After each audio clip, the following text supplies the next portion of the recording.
এই দুনিয়া মনে রাখে না। দুনিয়া একদিন বলে দেয় কি করেছো। যতক্ষণ করেছি ততক্ষণ করেছি। কতজনকে চাকরি দিয়েছেন ভুলে গেছে, কতজনকে ব্যবসা দিয়েছেন ভুলে গেছে, বিদেশ থেকে লক্ষ লক্ষ টাকা পাঠিয়েছেন, যখন আর কামাইতে পারছেন না তখন বলে দিয়েছে কি করেছিস। মনে রাখবেন, কখনো কারো উপকার করার সময় তার কাছ থেকে থ্যাংক ইউ পাওয়ার আশা করবেন না, এটা আল্লাহর কাছ থেকে পাবেন। উলামায়ে কেরাম মওজুদ, আল মুতাহাব্বুনা লি জালালি লাহুম মানাবিরু মিন নূরিন ইয়াগবিতুহুমুন নাবিয়্যুনা ওয়াশ শুহাদা। যে ব্যক্তি মানুষকে আল্লাহর জন্য ভালোবাসে, আল্লাহ তার জন্য কিয়ামতের দিন নূরের মিম্বর বানিয়ে দেবে। মানুষ থেকে কিছু পাওয়ার আশা কখনো করবেন না, বিনিময় পাওয়ার আশা করবেন না।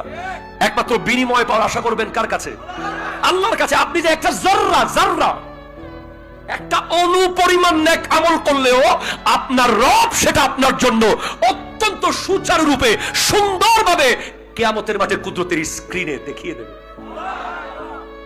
দুনিয়া আপনাকে বলবে না তুমি মসজিদ দিয়েছো, দুনিয়া আপনাকে বলবে না তুমি মাদ্রাসা করেছো, দুনিয়া আপনাকে বলবে না তুমি চাকরি দিয়েছো, দুনিয়া আপনাকে বলবে না তুমি খাবার দিয়েছো। আরে দুনিয়া বলার দরকারও নাই। আপনি যে এক যাররা নেক কাজ করবেন, এটা বরাবর বাই টু বাই আপনার রবের কাছ থেকে নিতে পারবেন। এটা দেখিয়ে দেবে আল্লাহ। কেউ জানে না আপনি যেটা করেছেন, কিয়ামতের দিন সবাই দেখবে আপনি কি করেছেন।